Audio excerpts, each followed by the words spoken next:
My business partner fired me at our company's anniversary gala and announced I'd been embezzling for years. When I protested, she had security remove me while saying, "Thieves don't get redemption." I lost everything overnight. That was 2 years ago.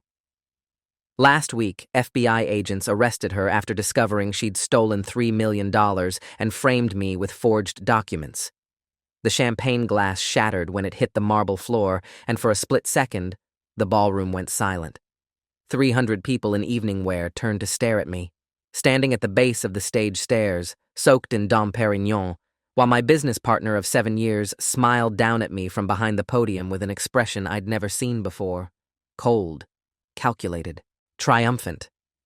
"Ladies and gentlemen," Vanessa Hartley said into the microphone, her voice carrying across the Metropolitan Hotel's grand ballroom. Quote 2. She paused, letting the silence build, letting every eye in the room focus on me. Quote 3. Security guards I'd never seen before appeared at my elbows. The room erupted in gasps and whispers. My wife Claire, sitting at our table in an emerald dress we'd bought specifically for this night, stared at me with her mouth open. And I stood there, champagne dripping from my tuxedo, unable to form words because my brain couldn't process what was happening. I'd co-founded Blue Sky Analytics with Vanessa in 2014, when we were both 32 years old and desperate to escape the suffocating corporate structure of IBM's data analytics division. We'd met during a project management certification course, bonded over shared frustrations with bureaucracy and wasted talent, and spent 6 months building the business plan over coffee shop meetings and weekend coding sessions.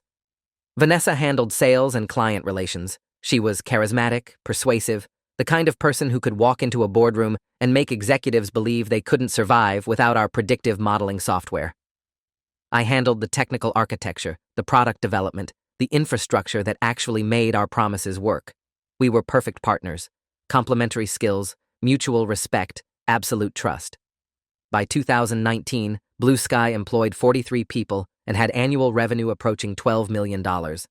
We'd worked ourselves nearly to death getting there, sleeping in the office during crucial launches, maxing out credit cards to make payroll in the early days, celebrating every client win like it was our last. Claire had been patient through all of it, the missed dinners, the stress, the financial uncertainty, because she believed in what we were building. Our kids, Sophie and Max, were 9 and 6. We had a house in Riverside with a mortgage that terrified me and inspired me in equal measure. The security guards walked me through the ballroom, while 300 people watched in stunned silence. I could hear fragments of whispered conversations, see faces I'd known for years, looking at me with suspicion and disgust. Our head of engineering, Michael Kazemi, was standing near the bar with his wife, his expression a mixture of shock and betrayal. Our CFO, Linda Huang, was at a front table, her face pale. She knew our finances intimately. If there had been embezzlement, she would have noticed. Unless Vanessa had somehow hidden it from her, too.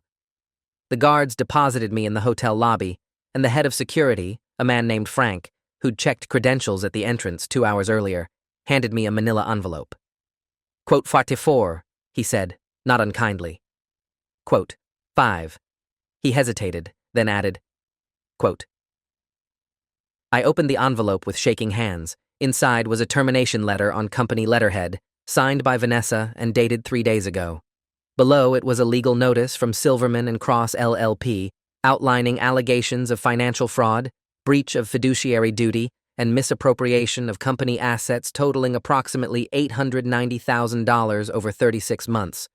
Claire found me sitting on a bench outside the hotel at 10:47 p.m., still in my champagne-soaked tuxedo, staring at the termination letter like it was written in a language I didn't understand. She'd grabbed our coats and her purse and walked out without saying goodbye to anyone. Quote 7, she said, sitting beside me. Quote 8. I handed her the letter. She read it in the glow of the hotel's entrance lights, her face cycling through confusion, anger, and something that looked horribly like doubt. This says you've been stealing from the company for 3 years. David, what is this? It's not true, I said. My voice sounded distant, mechanical. I don't know what this is, but it's not true.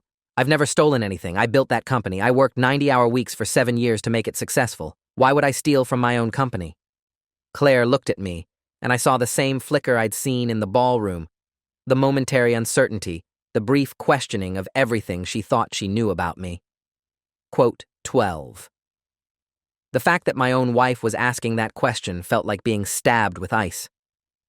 I spent the weekend in a fog of phone calls, emails, and mounting panic.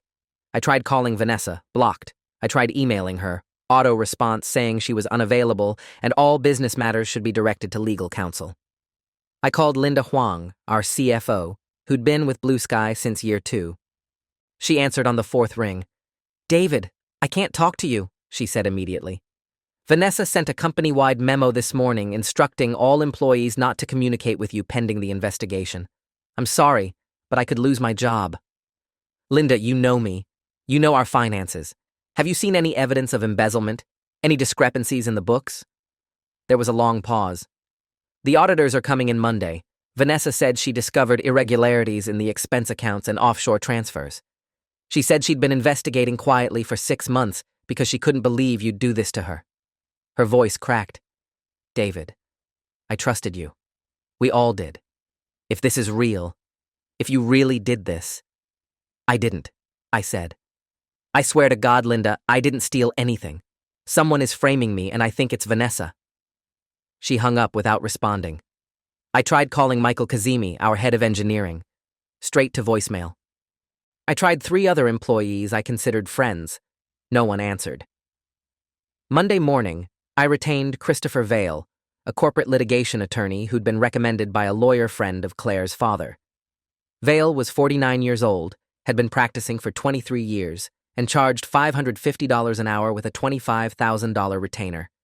We met in his office downtown at 9:30 a.m., and I walked him through everything: the gala, the accusations, the termination letter, the complete lack of any actual embezzlement. He listened without interrupting, taking notes on a yellow legal pad.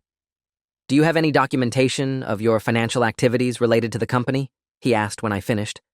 "Bank statements, expense reports, transfer records?" "Everything is in the company's accounting system," I said. "I have access to my personal accounts, but all my business expenses went through our corporate cards and were reviewed by Linda quarterly. I can pull my personal bank records showing my income and spending, but I don't have independent copies of the company's internal financial records." Vale made a note. "That's a problem. If Vanessa controls the company systems and has revoked your access, she controls the evidence. We'll need to get a court order for discovery, but that takes time. In the meantime, we need to understand what specific allegations she's making and what evidence she claims to have." That afternoon, Vale received a letter from Silverman and Cross detailing the accusations. The letter included exhibits, copies of expense reports allegedly submitted by me for conferences I never attended, wire transfers from the company's operating account to an offshore account in the Cayman Islands with my name on it, and credit card statements showing personal purchases charged to the company card. The amounts added up to $890,000 over 3 years. I stared at the documents spread across Vale's conference table. The expense reports had my digital signature. The wire transfer authorization forms had my employee ID number. The credit card statements showed purchases at restaurants, electronics stores, and luxury retailers that I recognized, bidwao places I'd actually made purchases bazas, but the amounts were wrong, inflated by hundreds or thousands of dollars. I said. Vale looked at me seriously. I didn't. Everything lived in the company's digital systems. I'd trusted Vanessa, trusted Linda, trusted that our internal controls were sufficient. I'd never kept personal backup copies of routine business transactions. The news hit the tech industry press on Monday afternoon. TechCrunch ran a story. Quote, 28. Quote, the article quoted anonymous sources describing, quote, 29, quote, and quote, 30, quote. My LinkedIn inbox filled with messages from former colleagues, some expressing disbelief, others asking pointed questions about whether the accusations were true. A recruiter I'd worked with 2 years ago sent a brief note. David, I don't know what happened, but I hope you're okay. I can't represent you for new opportunities until this is resolved. Claire's school principal called her Tuesday morning and suggested she take a leave of absence. Quote 32, he said. Quote 33. She came home at 10:15 a.m., threw her bag on the kitchen table, and started crying, she said. We were a family in crisis, but not for the reasons everyone thought. Vale filed an emergency motion for access to Blue Sky's financial records on Wednesday, arguing that I had an ownership stake in the company and a right to review the evidence being used to terminate my employment and seize my equity. Vanessa's attorneys fought it, claiming I'd forfeited my rights through criminal activity and that providing access would allow me to destroy evidence. The judge scheduled a hearing for the following Monday. In the meantime, I went through every personal document I could find. Bank statements showing my deposits from Blue Sky matched my salary and profit distributions. No unexplained income that would suggest embezzlement. Credit card statements showing my personal purchases were consistent with our middle-class lifestyle.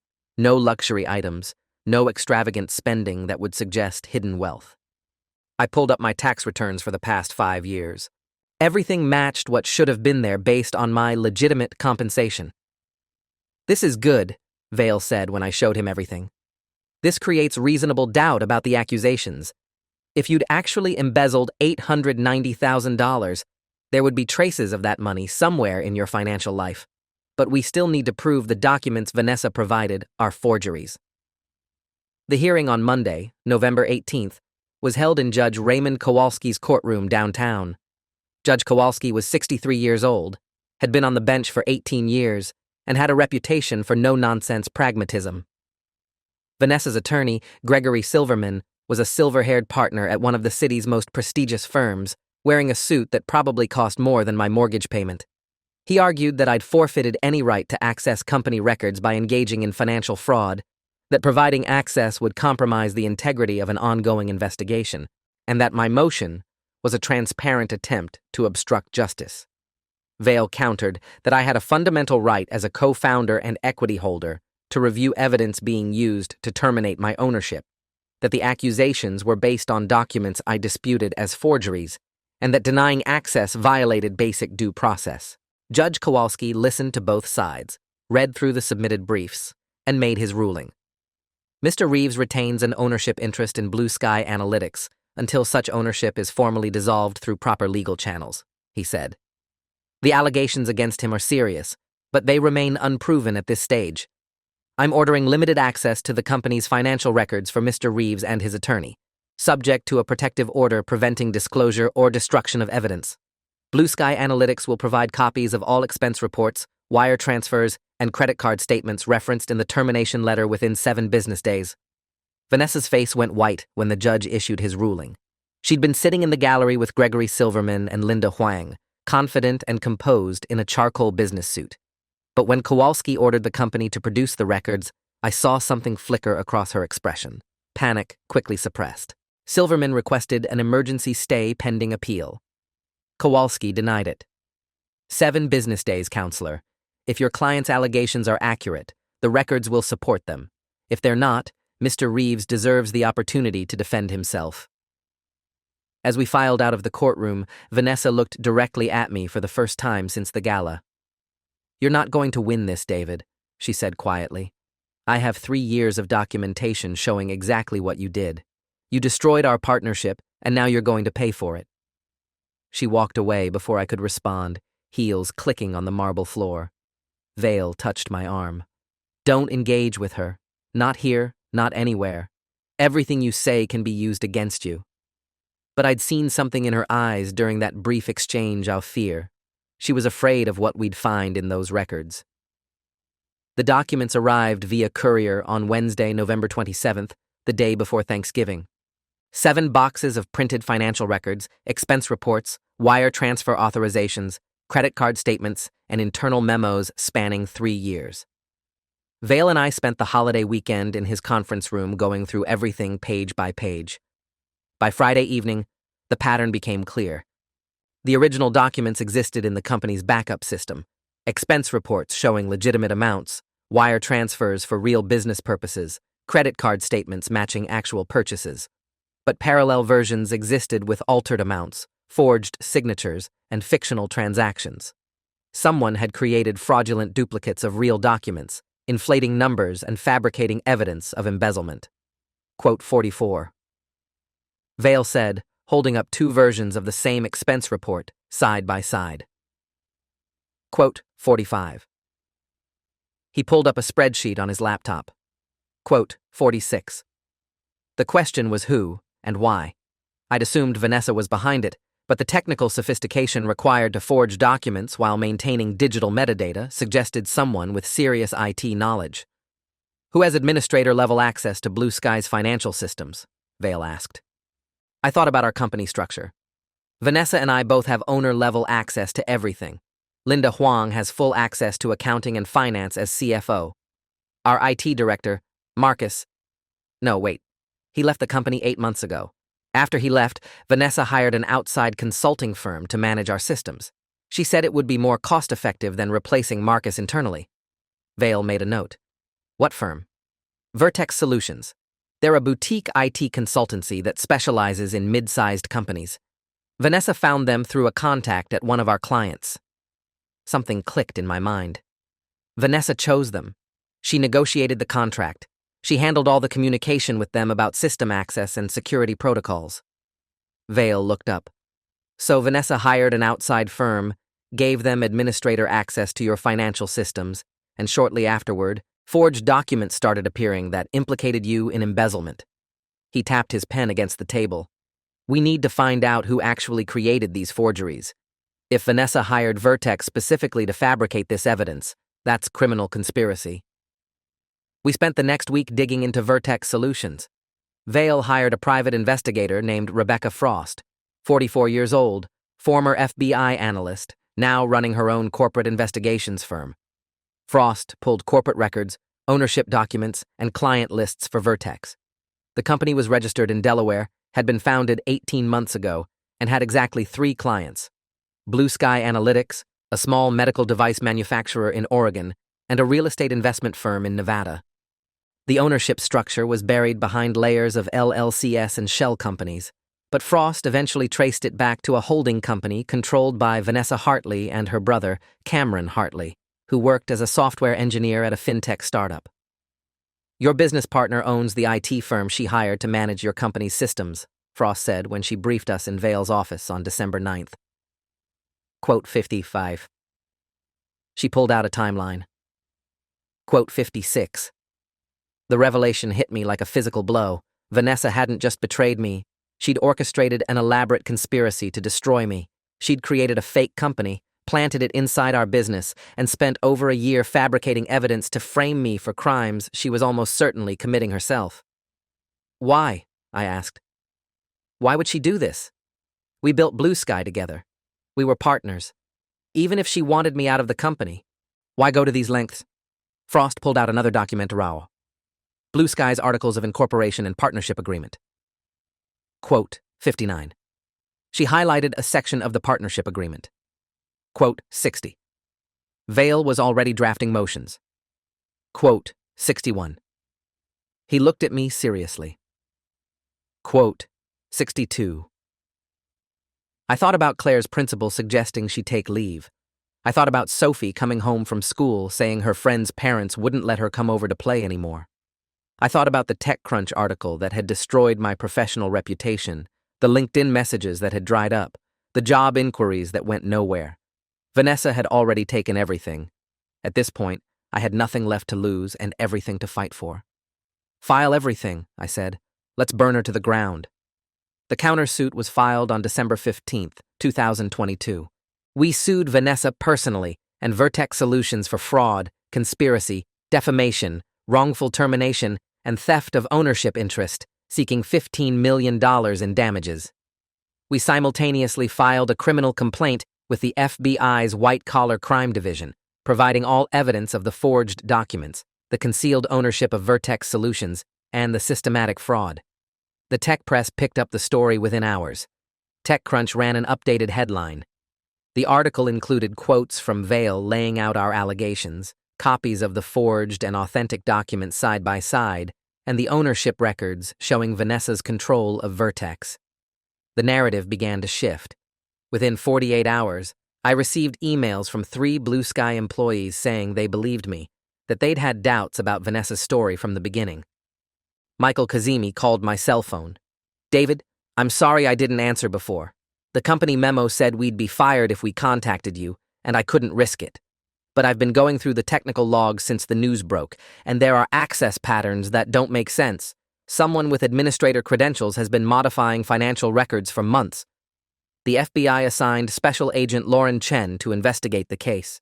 Chen was 38 years old, had worked white-collar crime for 9 years, and had a reputation for methodical, thorough investigations that resulted in solid convictions.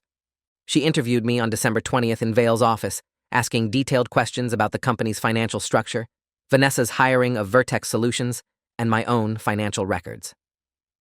Quote, 67, Chen said. Quote, 68. Vale leaned forward. Quote, 69. Chen nodded.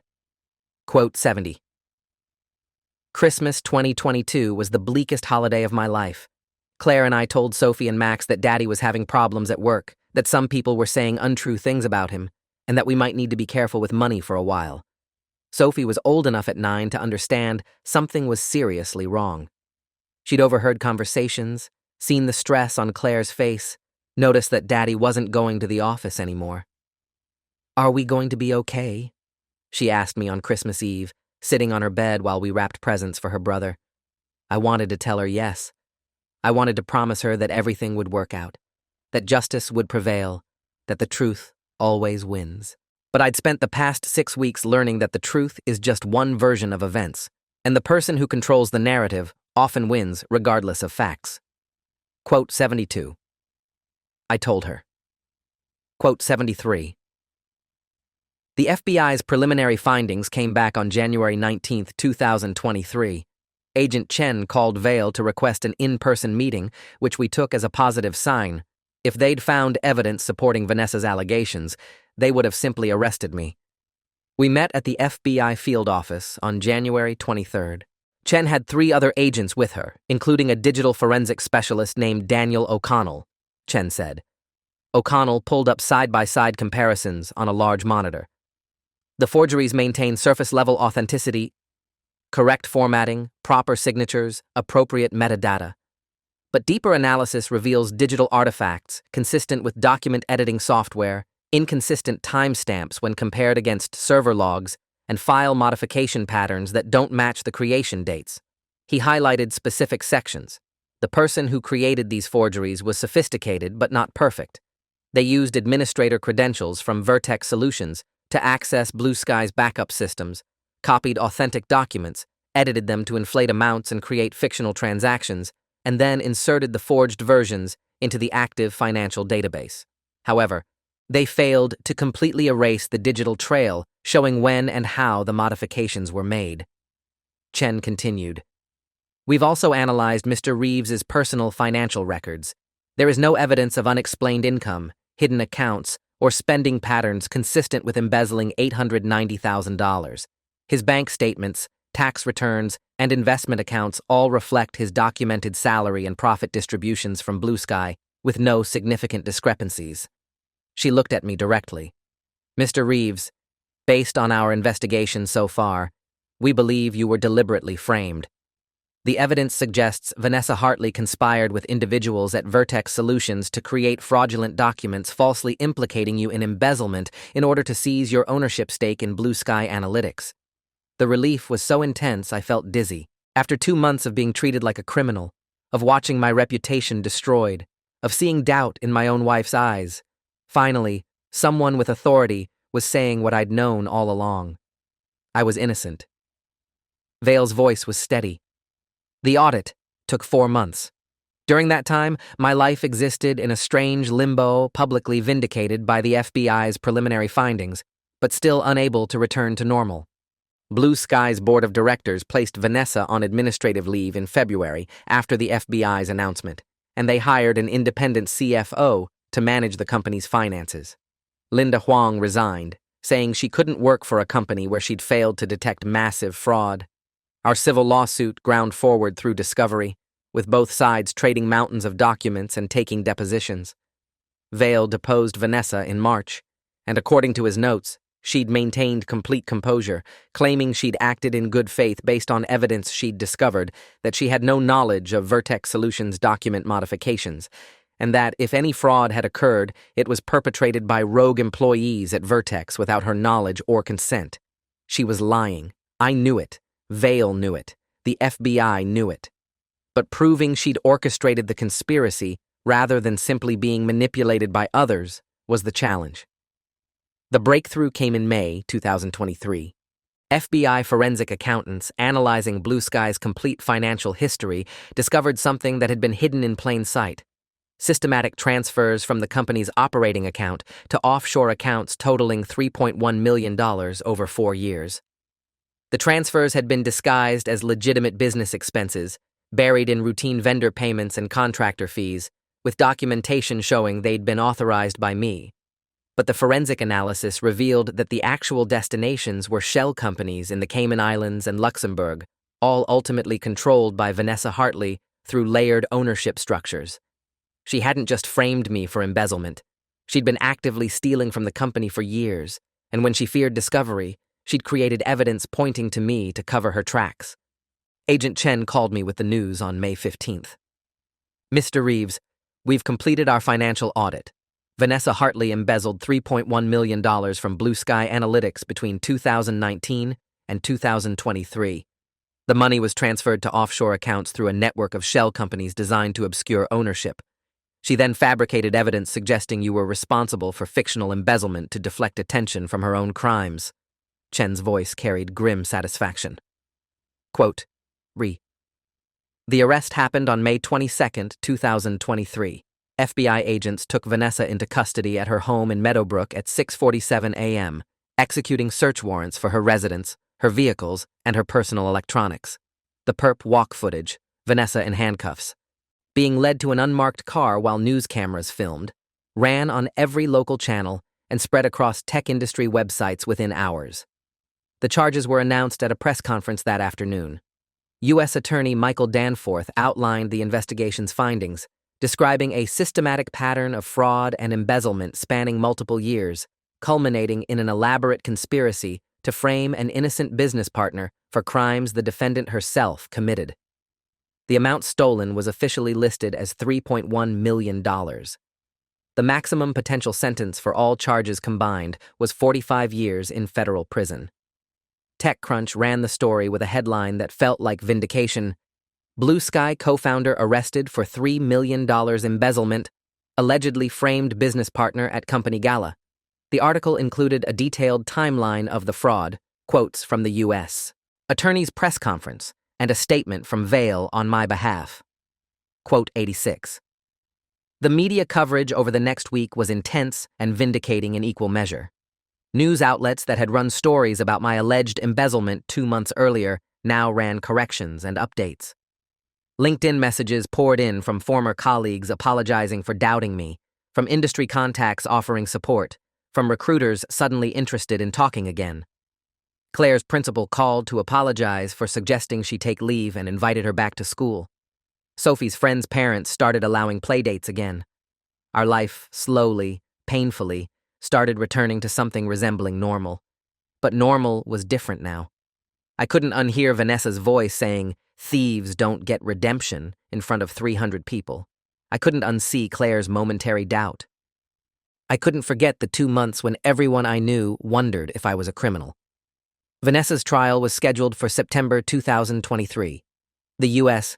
Attorney's Office offered her a plea deal in July, 15 years in federal prison in exchange for pleading guilty to all charges and providing complete restitution. She rejected it, apparently believing she could win at trial or that her attorneys could negotiate a better deal. The trial lasted 3 weeks. The prosecution brought forensic accountants who walked the jury through every fraudulent transfer, digital forensics experts who explained how the documents were forged, and Rebecca Frost, the private investigator we'd hired, who detailed Vanessa's concealed ownership of Vertex Solutions and the timeline of the conspiracy. I testified for 2 days, describing our partnership, the Gala humiliation, the aftermath of being falsely accused, and the systematic destruction of my reputation and career. Vanessa's defense strategy was to claim she'd been acting on information provided by Linda Huang, that she'd genuinely believed I was embezzling, and that any actual fraud had been committed by employees at Vertex Solutions without her knowledge. The prosecution destroyed that argument by showing email communications between Vanessa and Cameron Hartley, her brother, discussing the creation of forged documents and the strategy for publicly accusing me at the gala to ensure maximum reputational damage. One email, dated October 2022, was particularly damning. "We need to make sure the accusation is so public and so devastating that even if David tries to fight back, no one will believe him.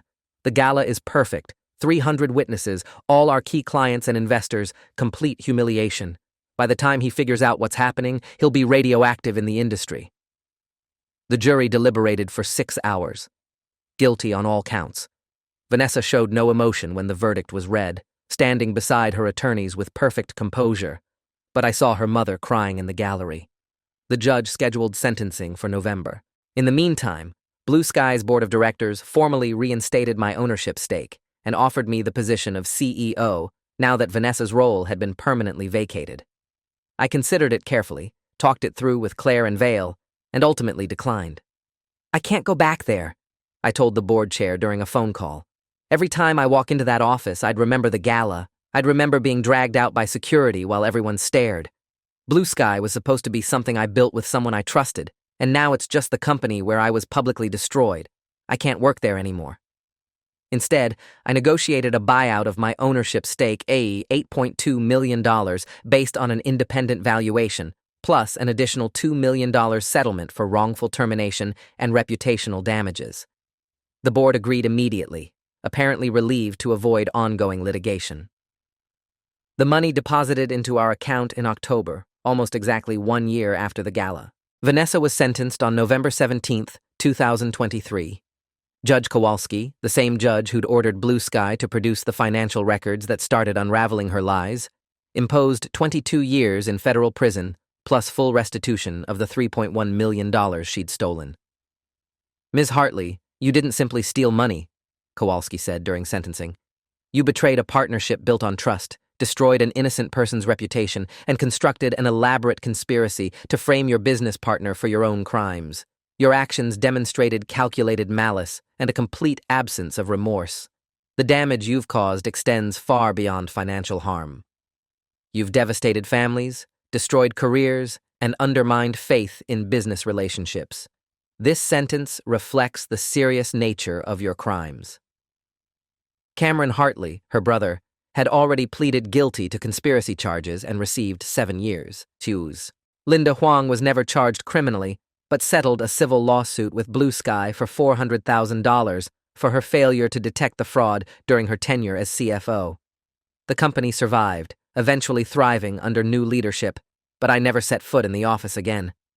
Claire and I used part of the settlement money to pay off our mortgage and set up college funds for Sophie and Max. We took a month-long vacation to New Zealand, the first real vacation we'd had in a decade, and spent the time hiking, not checking emails, and trying to remember who we were before Blue Sky consumed our lives. I started consulting independently, working with small tech companies on data analytics strategy, deliberately keeping projects short-term and manageable. I'd learned the hard way that partnerships built on trust can be destroyed by someone willing to lie convincingly enough. Sophie asked me one night, about 6 months after Vanessa's sentencing, why Ms. Vanessa had tried to hurt me. We were sitting in the living room, and she was working on a school project about honesty. Quote, 93. I told her. Quote, 94. Sophie frowned. Quote, 95. Quote, 96. I agreed. Quote, 97. 2 years after the gala, I received a letter from Vanessa. It arrived at our house via her prison's mail system, forwarded through her attorney to mine and then to me. I almost threw it away unopened, but curiosity won. The letter was handwritten, 3 pages on yellow legal paper. "David, I'm writing this because my therapist suggested I need to take accountability for what I did to you, though I doubt you'll believe anything I say at this point. You're right not to trust me. I destroyed that right when I decided you were expendable. I've spent 2 years in prison trying to understand why I did it. The truth is embarrassingly simple. I wanted the company for myself. I wanted to be the sole founder, the success story, the person who built something great. Sharing credit with you, even though we built Blue Sky together, felt like diminishment. I convinced myself I deserved full ownership because I brought in the clients, because I was the face of the company. And when I started skimming money to pay off personal debts, I panicked when I thought you might discover it. Framing you seemed like the perfect solution. Eliminate the partner I resented and deflect attention from my own crimes. I told myself you'd land on your feet, that someone with your skills would be fine.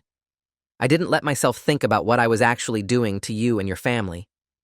She went on to describe the planning process, the creation of Vertex Solutions, the decision to make the accusation public at the gala to maximize damage. I wanted to humiliate you. I wanted to make sure that even if you fought back, no one would listen. I'm sorry doesn't begin to cover what I did. I destroyed 7 years of partnership, years of trust, and your reputation in 30 seconds at that podium. You'll never trust a business partner again, and that's my fault. I read the letter twice, then filed it away in a drawer. Vanessa's apology, however genuine it might have been, didn't change what she'd done or undo the damage. But it did answer the question that had haunted me since the gala. Why? She'd wanted sole ownership badly enough to destroy me to get it.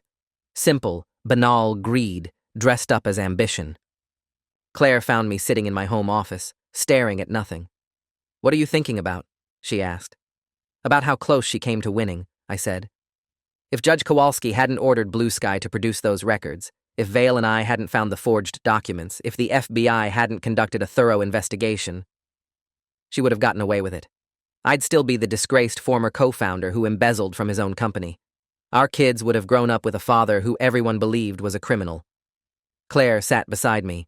But that didn't happen. You fought back. You found the evidence. You proved the truth. I got lucky, I said. I got a good lawyer, a thorough investigator, an FBI agent who cared about finding the truth instead of just closing a case.